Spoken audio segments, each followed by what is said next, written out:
আমরা কিন্তু ম্যাক্সিমাম টাইমে আমরা নর্মাল যে প্রসেস সেইভাবেতেই মাংস রান্না করে খেয়ে থাকি, কিন্তু গরুর মাংস এভাবেতে রান্না করলে মনে হয় আমার বেশি মজা লাগে। এখানে আমি প্রথমে মাংস, আলু, তারপরে রসুন দিয়ে দিয়েছি, তারপর কিছু চুইও অ্যাড করেছি, তারপর আমি পেঁয়াজ কুচি অ্যাড করব, তারপর বাটা মশলা অ্যাড করব একে একে।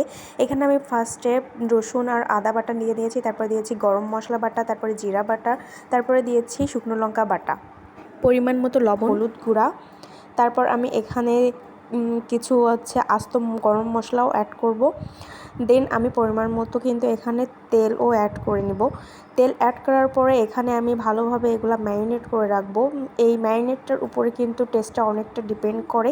যত বেশি নাকি ম্যারিনেট করা হবে তত বেশি এটা টেস্ট আরও দ্বিগুণ হবে। তো সব কিছু শেষে আমি এখানে পরিমাণ মতো পানি অ্যাড করে নেব। তারপর এটাকে ঢাকা দিয়ে চুলায় বসিয়ে দেব।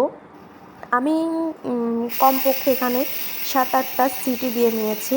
দেওয়ার পরে আমি এটাকে কিন্তু কিছুক্ষণ দমে রেখে দিয়েছিলাম। দমে রেখে দেওয়ার পর এটাকে যখন আমি খুলছি, ও মাই গড, কালারটাই দেখুন, খুব লোভনীয় একটা কালার এসছে। আমি তো এভাবেতেই খেয়ে থাকি। এই প্রসেসে রান্না করা মাংস আমার খুব ভালো লাগে। তো এখানে আমি ধোয়াটা গরম গরম ভাতের সাথে গরম গরম গরুর মাংস নিয়ে নিয়েছিলাম। খেতে কিন্তু অনেক মজা হয়েছিল, অনেক ভালো লাগে আমার এভাবেতে প্রসেস করে। ম্যাক্সিমাম টাইমে আমার এমন রান্নাটাই বেশি খাওয়া হয়।